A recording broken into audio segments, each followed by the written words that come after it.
Най-странната тайна на света. Искам да ви разкажа за най-странната тайна на света. Преди няколко години покойният Нобелов лауреат доктор Алберт Швайцер бил попитан: „Докторе, какво не е наред с хората днес?“ Той замълчал за момент, след което казал: „Хората просто не мислят“. За това искам да поговоря с вас сега. Живеем в златна епоха, време за което хората са чакали, мечтали и работили в продължение на хиляди години. Но след като е тук, го приемаме на готово. Ние сме особено щастливи, тъй като живеем в най-богатата епоха, съществувала някога в историята. Във време на изобилни възможности за всеки. Но знаете ли какво се случва? Нека вземем 100 човека на 25 годишна възраст. Имате ли някаква идея какво ще се случи с тези хора, докато станат на 65 години? Всички те, когато са били на 25, си мислили, че ще успеят в живота. Ако попитате всеки дали е искал да бъде успешен, ще ви каже да. И ще забележите, че е бил нетърпелив към живота и е имал онзи ярък пламък в очите и дръзко поведение. Животът му се струвал едно интересно приключение. Но до момента, в който тези 100 човека станат на 65, един ще бъде богат, 4 ще са финансово независими, 41 все още ще работят, 54 ще бъдат разорени. Помислете за момент. От 100 само 5 стават велики. Защо толкова много се провалят? Какво се е случило с пламъка в очите им, когато са били на 25? Какво е станало с мечтите, надеждите и плановете? И защо има такова отчаяние между това, което тези хора са искали да постигнат, и това, което всъщност са постигнали? Когато говорим за 5% постигнат успех, трябва да дефинираме успеха. Ето най-добрата дефиниция, открита досега. Успехът е прогресивна реализация на достоен идеал. Ако човек се стреми към предварително определена цел и знае къде отива, този човек е успял. Ако не прави това, той е провал. Успехът е прогресивната реализация на достоен идеал. Роло Мей, известният психиатър, е написал една чудесна книга, наречена „Стремежа на човека към себе си“. И в нея казва: противоположното на коража в нашето общество не е страха, а конформизма. И това е проблема днес – конформизмът.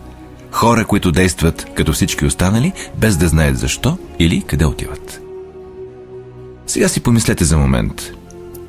В България има над 2 милиона хора на над 65 годишна възраст и повечето от тях са разорени. Те разчитат на някой друг за нещата от първа необходимост. Учим се да четем, когато сме на 7. Учим се да изкарваме прехраната, докато сме на 25. И често тогава не само се издържаме, но и се грижим за семейство. И все пак, докато станем на 65, не сме се научили как да бъдем финансово независими в най-богатата земя. Защо? Защото сме конформисти. Проблемът е, че повечето от нас действат като неправилната група. Онези 95%, които не успяват. Защо тези хора се подчиняват? В действителност не знаят. Те вярват, че животът им се оформя от обстоятелства, от неща, които се случват от външни сили. Те са направлявани отвън. Веднъж бе проведено едно изследване, което включваше широка маса от работещи хора. Те били попитани: защо работите? Защо ставате сутрин от леглото? 19 от всеки 20 нямали понятие. Ако ги притиснете, ще ви кажат: всеки отива на работа сутрин и това е причината те да го правят, защото всеки друг го прави. Нека се върнем сега на дефиницията ни за успех. Кой успява? Единственият човек, който успява, е този, който прогресивно осъществява достоен идеал. Човекът, който заявява: ще постигна това, и започва да работи за осъществяването на този идеал. Ще ви кажа кои са успелите хора. Успешна е учителката, която преподава в училище, защото това иска да прави. Успешен е мъжът, който управлява газ-станция, защото това е била мечтата му и това желае да прави. Успешни са предприемачите, които развиват собствена компания, защото са мечтали за това и това са искали да постигнат. Успешен е успешният консултант, който иска да е номер 1 и да развива себе си и организацията си и прави стъпка към тази цел. Успешен е всеки, който преследва целенасочено, предварително обмислена цел. Но само един от всеки 20 го прави. Ето защо днес няма кой знае каква конкуренция, освен ако не я направим сами. Вместо да се съревноваваме, просто трябва да създаваме. В продължение на 20 години търся ключа, който ще определи какво би се случило с човека. Исках да знам дали има ключ към узнаването на бъдещето, който да го превърне в обещание. Има ли начин да се гарантира бъдещия успех на човек, ако той знае как да го използва? Има такъв ключ. Питали ли сте се някога, защо толкова много хора работят усилено и честно и никога не постигат нещо определено? И защо други изглеждат така, сякаш нищо не правят и имат всичко? Сякаш притежават магически допир. Чували сте да казват за някого: всичко, което докосва, се превръща в злато.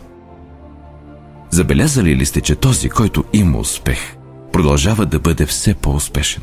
И от друга страна, онзи, който е провал, продължава да се проваля. Разликата е в целите. Някои от нас имат цели, други нямат.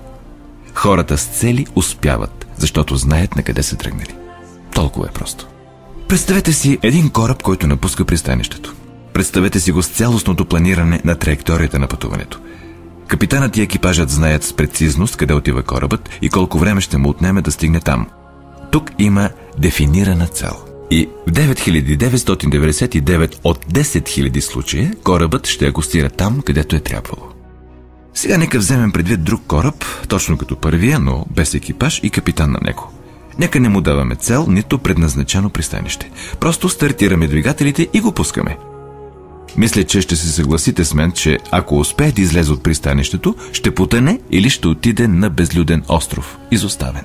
Не може да стигне до никъде, защото няма цел и напътствие. Същото е и с човешкия ум. Да вземем, например, консултанта.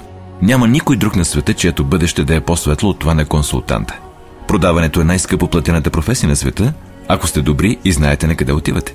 Всяка компания има нужда от топ консултанти и ги награждава богато. Граница им е небето. Но колко такива ще намерите? Икономиката днес може да се сравни с конвой по военно време. Цялата и структура е забавена, за да поддържа най-слабото място. Точно както конвоят използва скоростта, която да позволи на най-бавния кораб да остане в групата. Ето защо е толкова лесно да си изкараме прехраната днес. Не се изисква определен ум или талант, за да се издържа семейство. Имаме една основа, така наречената сигурност, ако човек търси това. Но всички ние трябва да решим колко над тази плоскост да се целим. Нека сега се върнем към най-странната тайна на света – историята, която исках да ви разкажа днес. Защо хората с цели успяват в живота и хората без тях се провалят?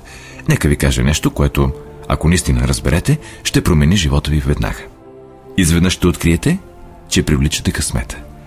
Нещата, които искате, просто ще идват към вас. И от този момент няма да имате проблемите, тревогите, измъчващата бучка на безпокойство, които може би сте изпитвали. Съмнението и страхът ще останат в миналото. Ето ключът към успеха, както и към провала. Ние се превръщаме в това, което мислим. Нека да го кажа отново. Ние се превръщаме в това, което мислим. В миналото велики учители и мъдреци, философи и предсказатели са спорили относно различни неща. Но само по този въпрос са били в съвършено и единодушно съгласие. Ние се превръщаме в това, което мислим.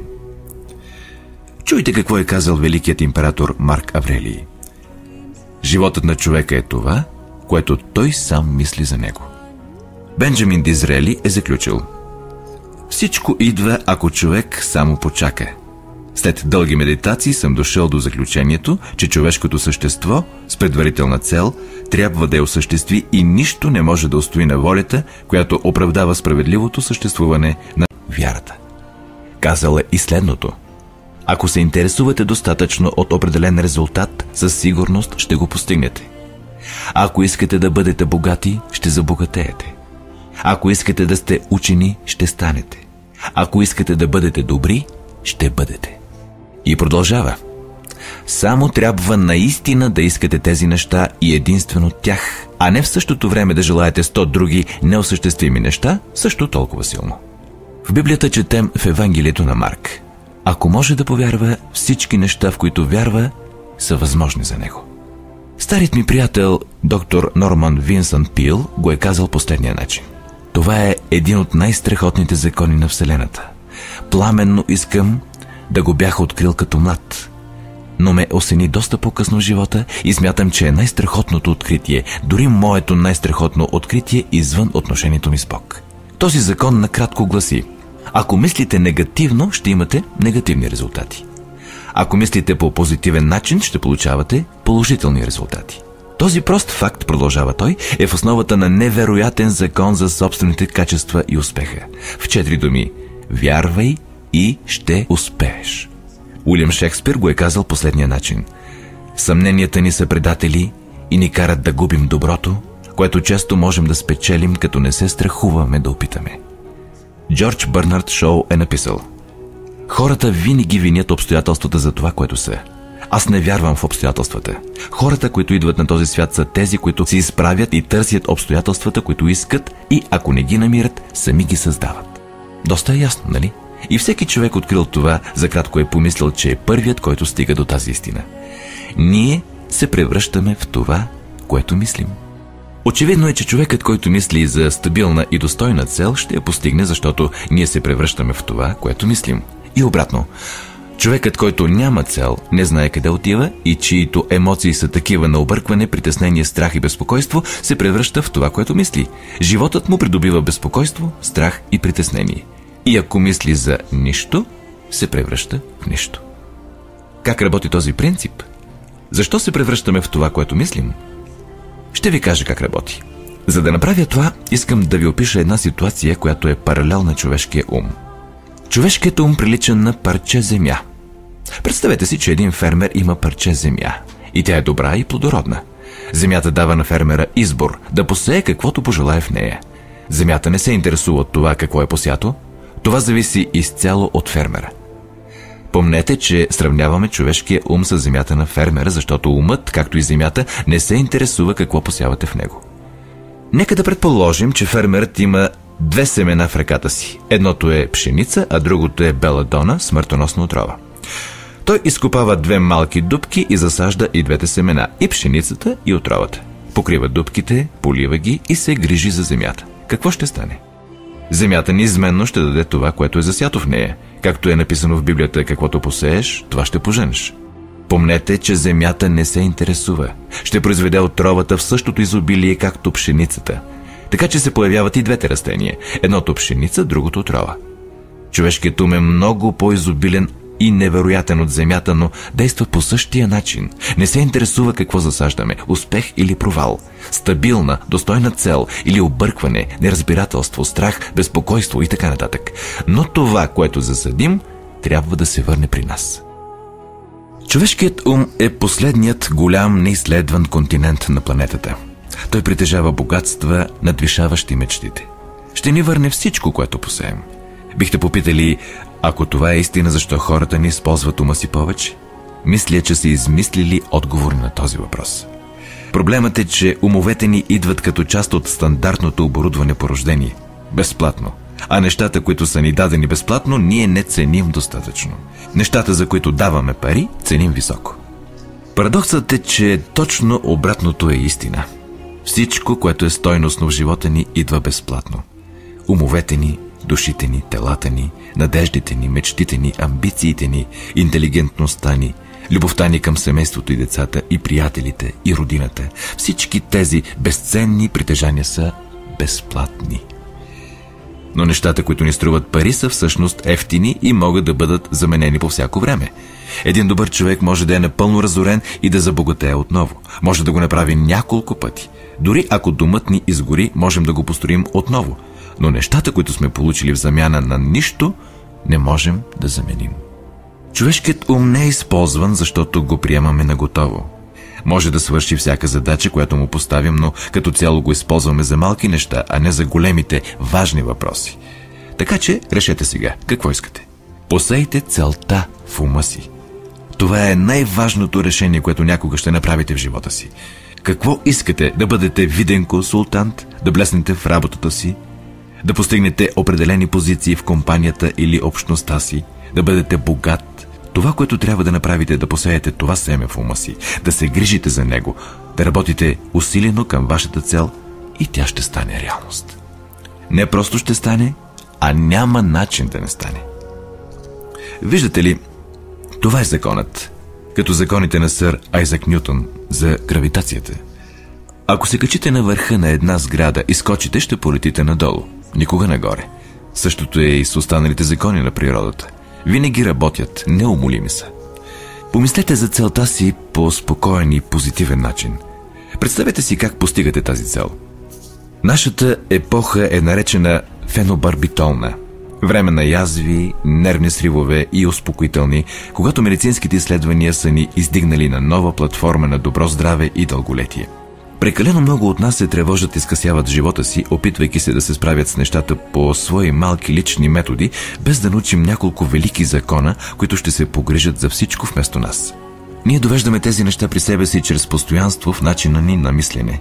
Всеки един от нас е сума равна на мислите ни. Ние сме на мястото, където се намираме, понеже то е точно там, където искаме или чувстваме, че заслужаваме да бъдем, независимо дали го признаваме или не. Всеки от нас трябва да се прехранва с плодовете на нашите мисли в бъдеще, защото това, което мислите днес и утре, следващия месец и година, ще моделира живота ви и предопредели бъдещето ви. Вие сте ръководени от ума си.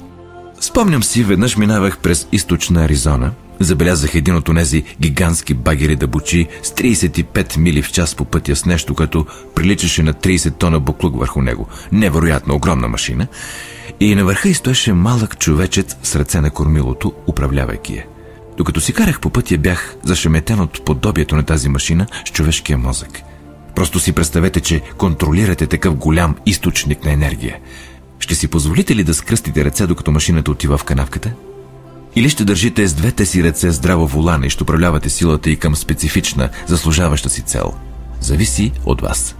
Вие седите на мястото на шофьора. Вижте, законът, който ни дава успеха, е нож с две острията. Трябва да контролираме мислите си.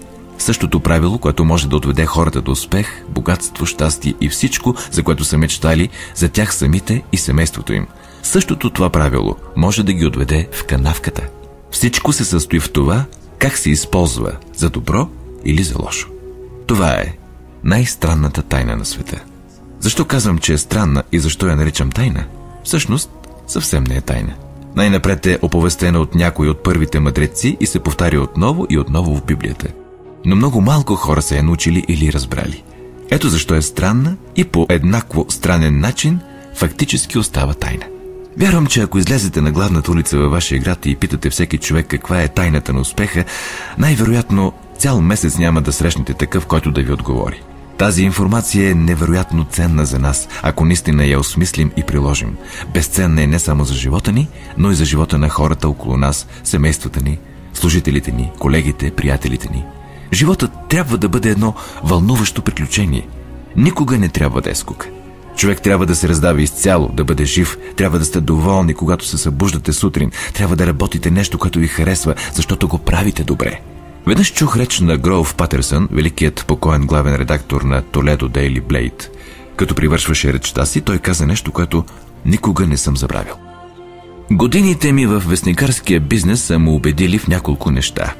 Сред тях е, че хората по принцип са добри и идваме от едно място, за да отидем на друго. Така че трябва да направим времето си тук на Земята едно вълшебно приключение. Архитектът на Вселената не е изградил стълба, водеща никъде. Най-добрият учител, дърводелецът от равнините на Галилея, ни дава тайната отново и отново. Ако повярваш в нещо, то ще ти се случи. Обясних ви най-странната тайна на света, както и как работи. Сега нека ви обясня как да докажете огромните възможни ползи в собствения си живот, като приложите тайната в практически тест. Необходимо е да направите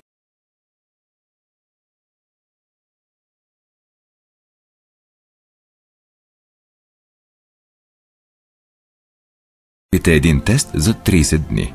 Няма да е лесно, но ако положите усилие, изцяло ще промени живота ви за по-добро. През 17 век сър Айзак Нютон, английският математик и натурфилософ, ни е дал естествените закони на физиката, които са еднакво приложими за хората, както и за движенията на телата във Вселената. И един от тези закони гласи: За всяко действие съществува равно противодействие.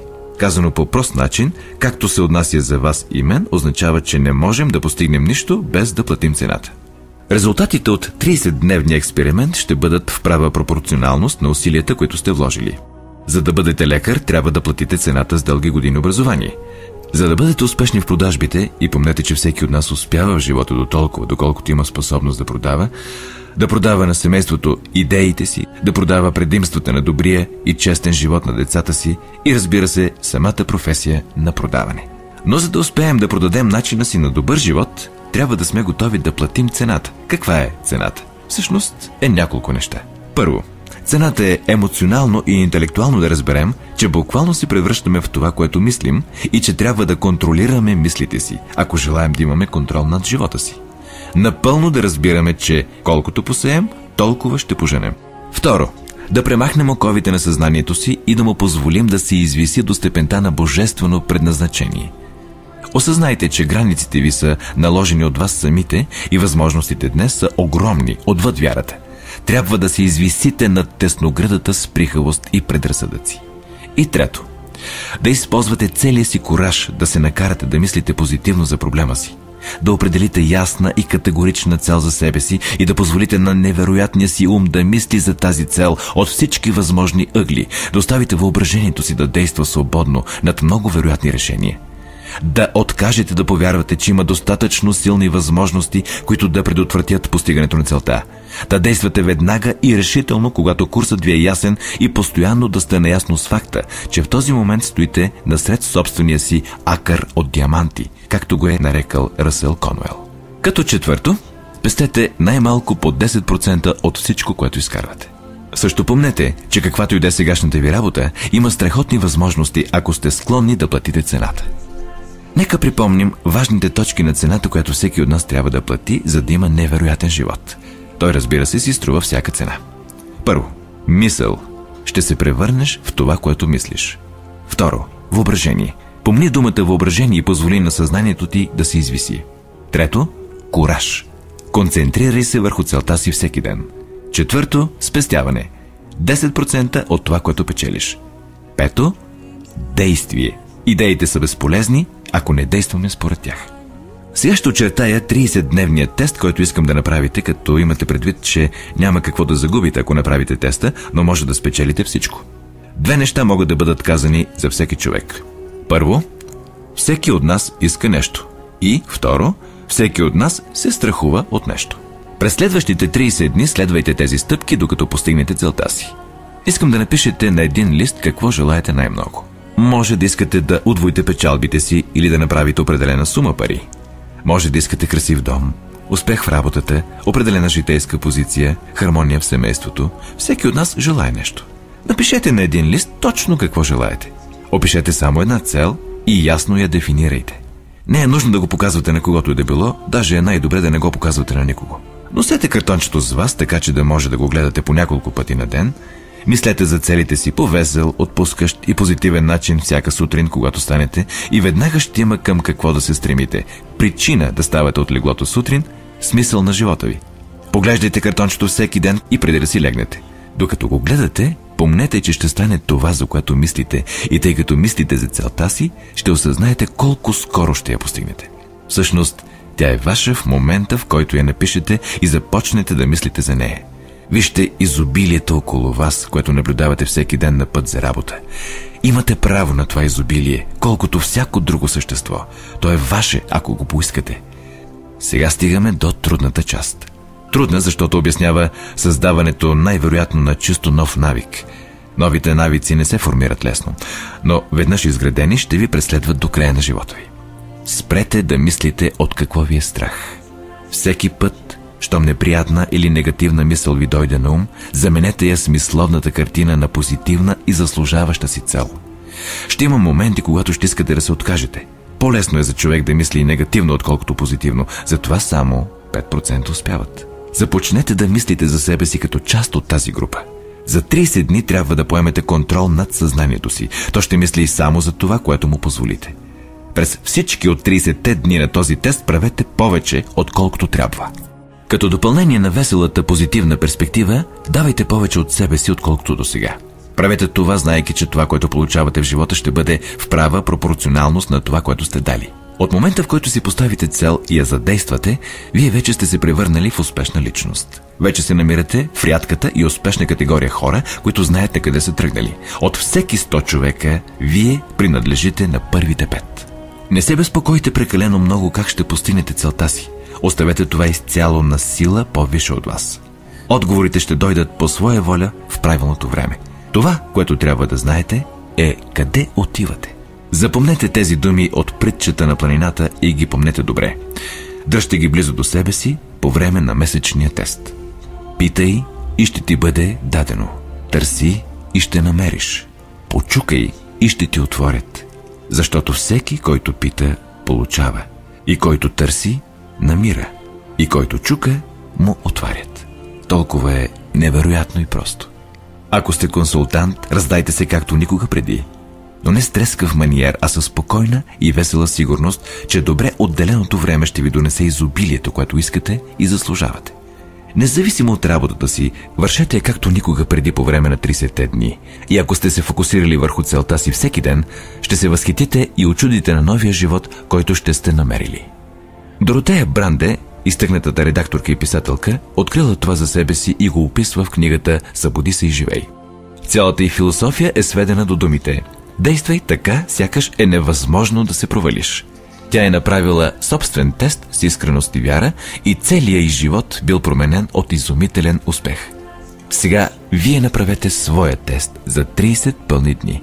Не започвайте, докато не сте твърдо решени да издържите до край. Проявете упорство и демонстрирайте вяра. Упоритостта е просто друга дума на вяра. Ако нямате вяра, никога не бихте устояли. Ако се провалите през първите 30 дни, като с това имам предвид да бъдете затрупани от негативни мисли, трябва да започнете наново в продължение на още 30 дни. Постепенно новият ви навик ще се формира, докато видите себе си като член на онова прекрасно малцинство, за което почти нищо не е невъзможно.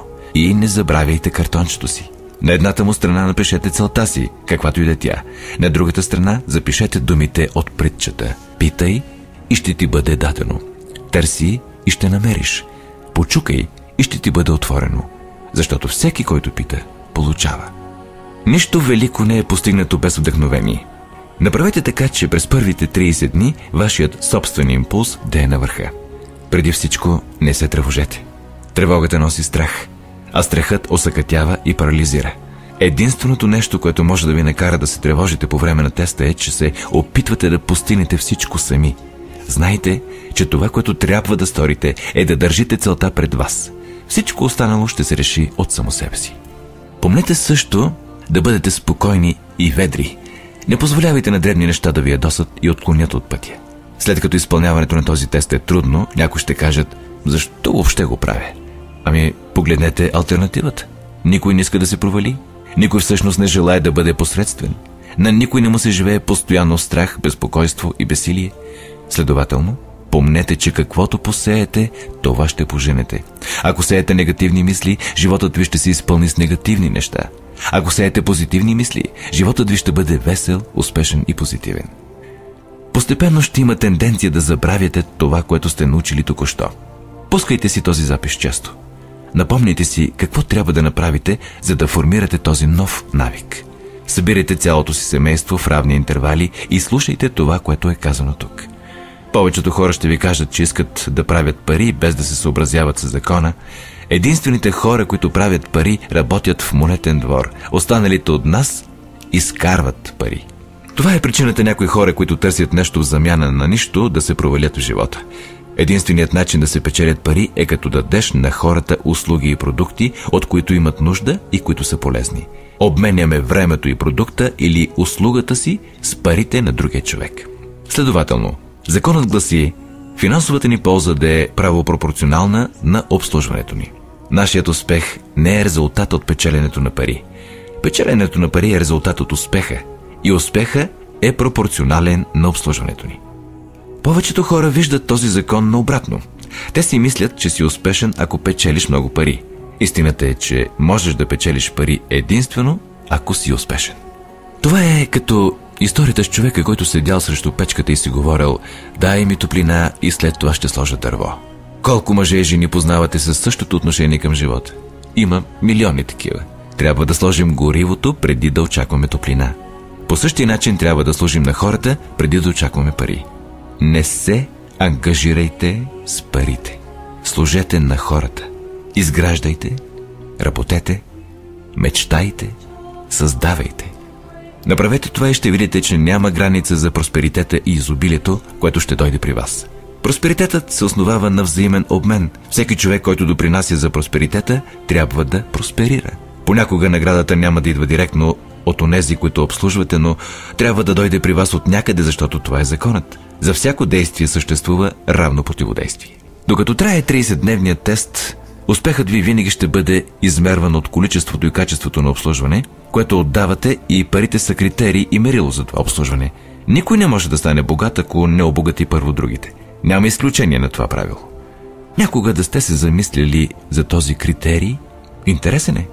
Веднъж разбрал изцяло този закон, мислещият човек може да предскаже съдбата си. Ако иска повече, трябва да служи повече на тези, от които получава възнаграждението си. Ако иска по-малко, трябва просто да намали това, което дава. Това е цената, която трябва да платите за това, което искате. Ако вярвате, че може да се обогатите като заблуждавате околните, ще свършите заблуждавайки единствено себе си. Може да отнеме известно време, но със сигурността, с която дишате, това, което сте дали, ще се върне при вас. Не правете грешката да смятате, че може да предотвратите това. Невъзможно е. Може да избягаме от човешките закони за кратко, но има по-велики закони, които не могат да бъдат сломени. Един известен лекар наскоро описа 6 стъпки, които ще ви помогнат да осъзнаете успеха. Ето ги. Първо, поставете си ясна цел. Второ, престанете да критикувате себе си. Трето, спрете да мислите за всички причини да не можете да бъдете успешни и вместо това мислете за причините, поради които можете. Четвърто, проследете отношението си назад до детството и открийте къде първо сте придобили идеята, че не може да сте успешни, ако това е начинът, по който разсъждавате. Пето, променете представата си за себе си, като напишете описание на човека, който искате да бъдете. Шесто, действайте в ролята на успешна личност, в която сте решили да се превърнете. Лекарят, написал тези думи, е известният психиатър от Западния бряг, доктор Дейвид Харолд Финк. Правете това, което експерти още от зората на историята са ви казвали да направите. Платете цената, като станете човека, който искате да бъдете. Съвсем не е толкова трудно, колкото да живеете безуспешно. Направете този 30-дневен тест, след което го повторете, след което го повторете отново. Всеки път той ще става по-голяма част от вас, докато се почудите как сте живели по другия начин досега. Живейте по този нов начин и портите на изобилието ще се отворят и ще излеят повече богатства, отколкото някога сте мечтали. Пари? Да, много пари. Но по-важното, ще притежавате спокойствие. Ще сте част от прекрасното малцинство, което води спокоен, весел, успешен живот. Започнете днес. Нямате какво да губите, но имате целия си живот да спечелите. Това е Ерл Найтингейл. Благодаря ви.